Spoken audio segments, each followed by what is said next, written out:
Look around you. Really look. Now, what if I told you that you are functionally blind to 99% of what's happening in this exact spot? It's true. The world is screaming with information, but your senses? They're built with a universe-sized mute button. But what if we could turn the volume up? What if, for the next 10 minutes, you could borrow the senses of the planet's most extreme specialists? Forget what you think you know. We're about to take a walk down your street and see what's really there. Okay, let's do this. Put on your new eyes. They see in ultraviolet. Suddenly, the boring gray sidewalk fractures into 1,000 hidden messages. That plain yellow flower on your neighbor's lawn? It explodes into a glowing neon bullseye, with runway stripes guiding bees to the sweet nectar at its core. It's not just a flower anymore, it's a landing pad. The snowbank that was just a mound of blinding white? It's now a detailed terrain map, every drift and ice crystal carved out in sharp UV contrast. Reindeer see this every day to find lichen to eat. For them, a blizzard isn't a whiteout, it's a high-contrast buffet. Now let's switch to your ears. You've got bad ears. The quiet alley between buildings isn't quiet anymore. It's a cathedral of echoes. Every tiny sound you make, a footstep, a cough, bounces back as a perfect 3D sketch of the world around you. You can hear the shape of the railing, the texture of the brick, the exact location of a single branch hanging overhead. You can hear the empty space itself. But we're just getting started. Trade your skin for a shark's. Now you don't just feel pressure and temperature. You feel electricity. That quiet pond in the park? It's humming. You can feel the faint, rhythmic pulse of a fish's heartbeat hiding behind a rock. The lamppost on the corner leaks a ghostly tickle of stray current. The world has a new texture, an electric skin you can read with your own. One more. Let's borrow a bird's internal compass. Suddenly, north isn't a word on a map. It's not a concept. It's a feeling. A soft, persistent tug, a gentle pressure woven through the sky that tells you exactly where you are and where you're going. It's as real as the feeling of gravity holding you to the ground. Here's the punchline. Reality didn't change in any of those scenarios. Not one bit. Your interface did. Our big idea today is this: your perception of the world is a user interface. A UI. Think about the desktop on your computer. You see a little blue folder icon. You know that if you click it, you can access your files. But is your file actually a little blue folder inside your computer? Of course not. It's a storm of magnetic charges and logic gates. The icon is an efficient lie. It hides the terrifying complexity of the machine, so you can use it quickly and get what you need. Evolution is our UI designer. And it didn't design us to see the truth. It designed us to see what we need to see to survive, to eat, and to make more humans. We are not cameras recording the cosmos. We are strategists in a high-stakes survival game, and our senses are our custom-built control panel. So if our senses are just the icons, what's actually on the desktop of reality that we almost never get to see? Imagine all of reality's information is a grand piano. The electromagnetic spectrum, light, in all its forms, is that piano. Humans? We can only play a single octave in the middle. We call it visible light. But what about the other keys? Down at the low end are the bass notes, radio waves. They are rolling through your body right now, carrying music and conversations straight through the walls. A little higher up, microwaves. They're the keys that perfectly vibrate water molecules, which is why they can heat up your lunch. Then comes infrared, the feeling of heat from the sun on your skin. We can feel it, but we can't see it. A pit viper can. To it, a warm mouse in total darkness glows like a neon sign. And above our little octave? The high notes. Ultraviolet light, the kind that gives you a sunburn and, as we saw, paints nectar maps on flowers. And then the really high-pitched cosmic notes, X-rays and gamma rays, screaming through space, carrying unbelievable energy that our eyes never, ever evolved to read. And that's just the piano of light. There are entire other orchestras playing. There's the orchestra of mechanical waves. Sound. We can't hear the super low frequencies that elephants use, infrasound. They create rumbles so deep they travel for miles through the ground, a private communication channel that bends around mountains. They can literally talk to each other from 10 kilometers away. And we can't hear the super high frequencies that bats and dolphins use to sculpt the world out of echoes. The air itself is whispering stories we can't hear, subtle shifts in pressure, humidity, carbon dioxide, each one a clue about a coming storm, or the location of a crowd, or the breath of a nearby predator. And woven through all of it? Electric and magnetic fields. They are everywhere, threading through everything we see and touch, an invisible texture to the world we are completely numb to. Feeling a little bit of FOMO, fear of missing out? Good. Because now we're going on a tour of the sensory superheroes who live in these hidden worlds every single day. Welcome to the many worlds that exist right inside our own. We've already met the bees and butterflies, the masters of ultraviolet, reading floral billboards we can't see. Reindeer use that same skill to spot lichen against the snow, turning a white wasteland into a high-contrast map of food. But let's go weirder. Down in the ocean, mantis shrimp and octopuses have a secret channel of communication: polarized light. Think of it like this: light waves can wiggle in different directions. Most of the time, the light hitting your eye is a jumble of wiggles. But when it reflects off certain surfaces, like water or fish scales, it gets organized. It polarizes. To us, it just looks a little glary. To a mantis shrimp, it's like reading secret subtitles written on the fabric of the ocean. They can see signals on each other's bodies that are completely invisible to us. Let's talk about heat. You feel it, but some animals see it.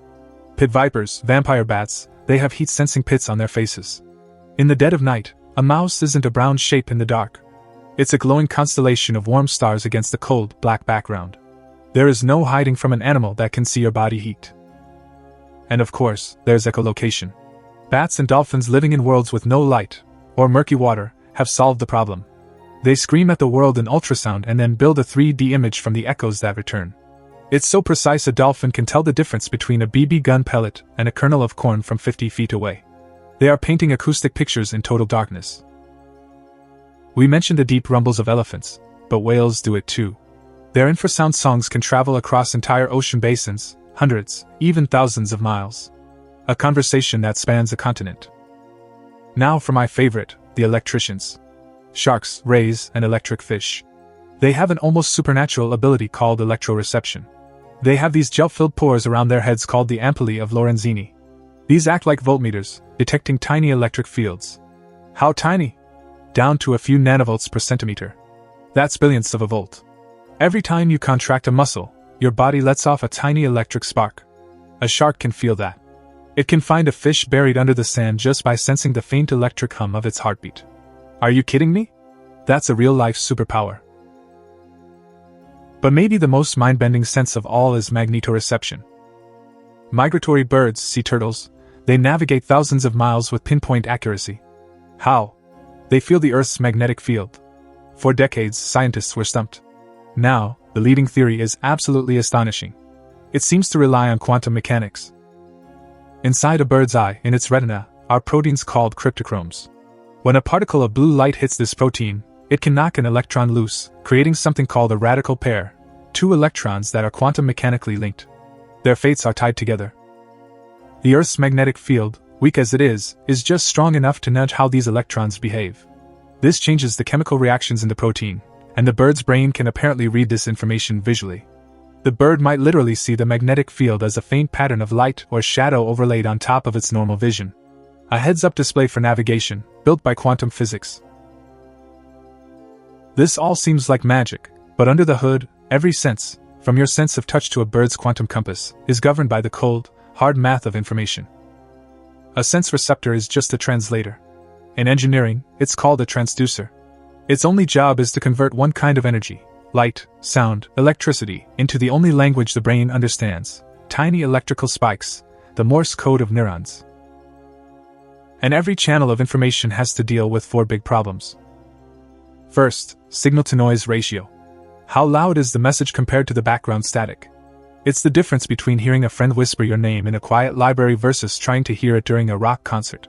The shark's electric sense has an incredible signal-to-noise ratio. Second, bandwidth. How much information can you push through the channel per second? Think of it like internet speed. A spider feeling the vibration of a fly hitting its web has low bandwidth. It knows something is there, but not much detail. Your eyes have incredible bandwidth, sending millions of bits of data to your brain every second. Third, dynamic range. What's the difference between the quietest signal you can detect and the loudest you can handle? It's the difference between seeing a single candle flame from a mile away and staring directly at the noon sun without going blind. And finally, the Nyquist limit. This is nature's frame rate.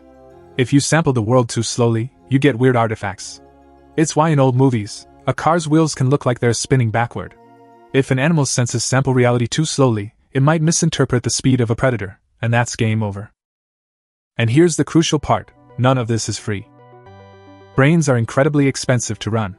They burn a huge amount of calories. So evolution has to be a ruthless accountant. It writes a strict sensory budget. Do you give an animal more bandwidth? Or a wider dynamic range? You can't have it all. More channels mean more calories, and more chances for noise to sneak in and be mistaken for truth.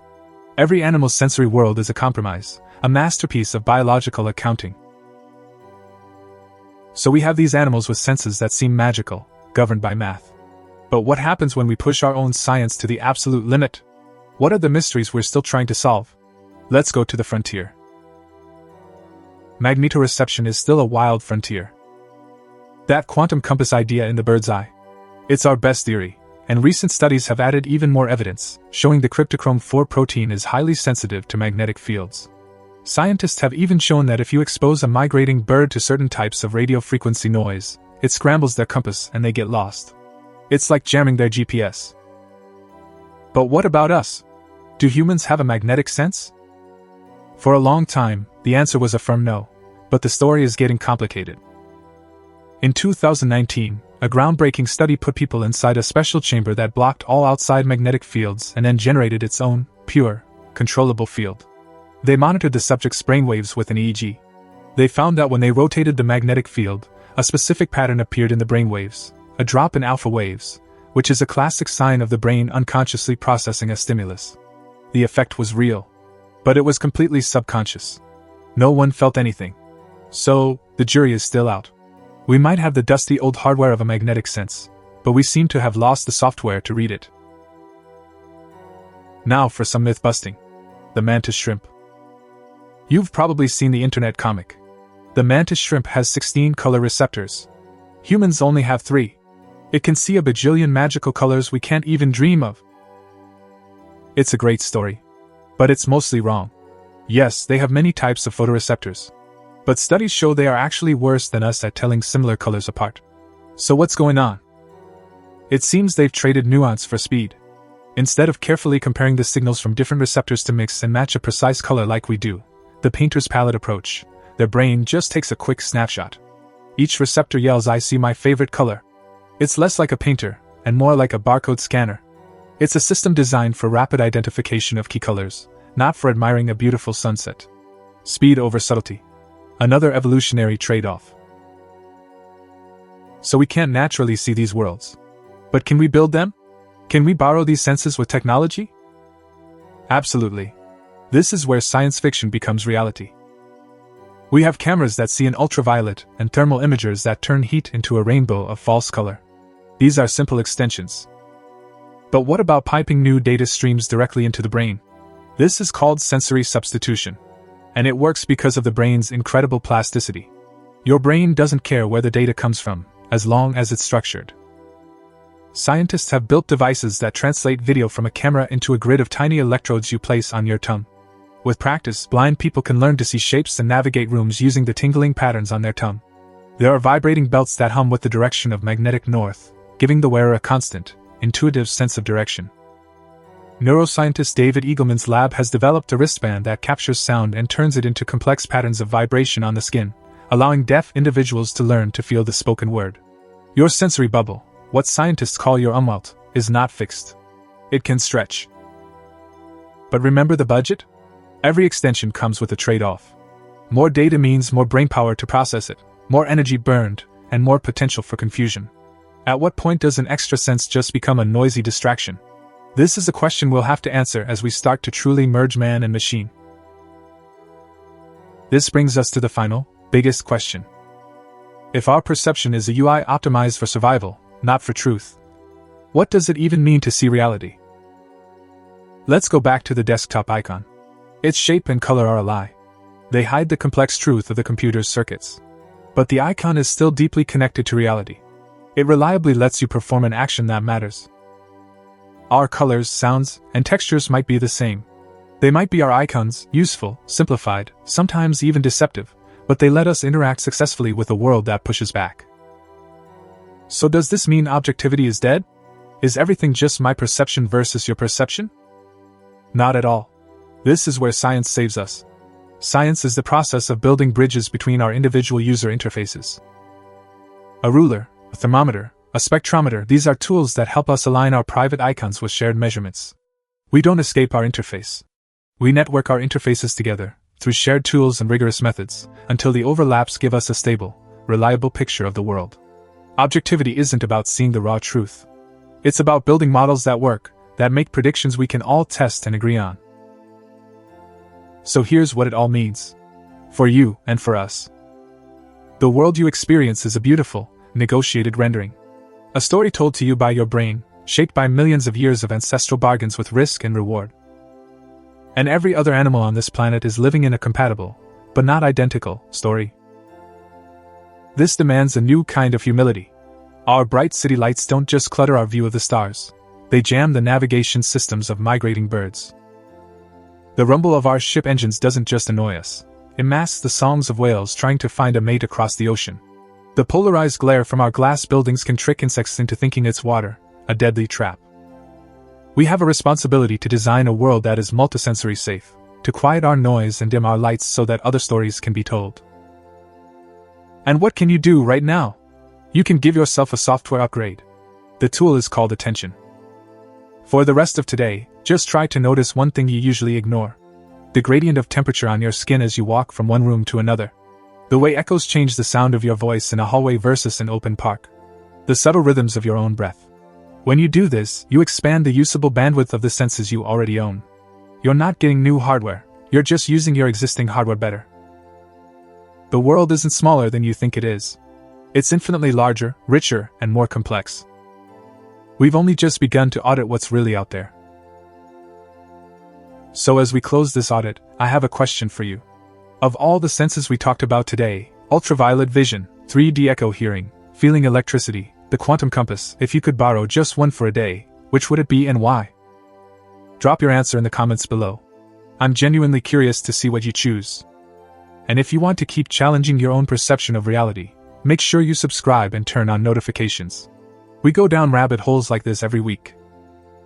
Finally, while you're thinking about your answer, click the video on your end screen right now. It explores another incredible illusion your brain is creating without you even knowing. You won't see the world the same way after watching it.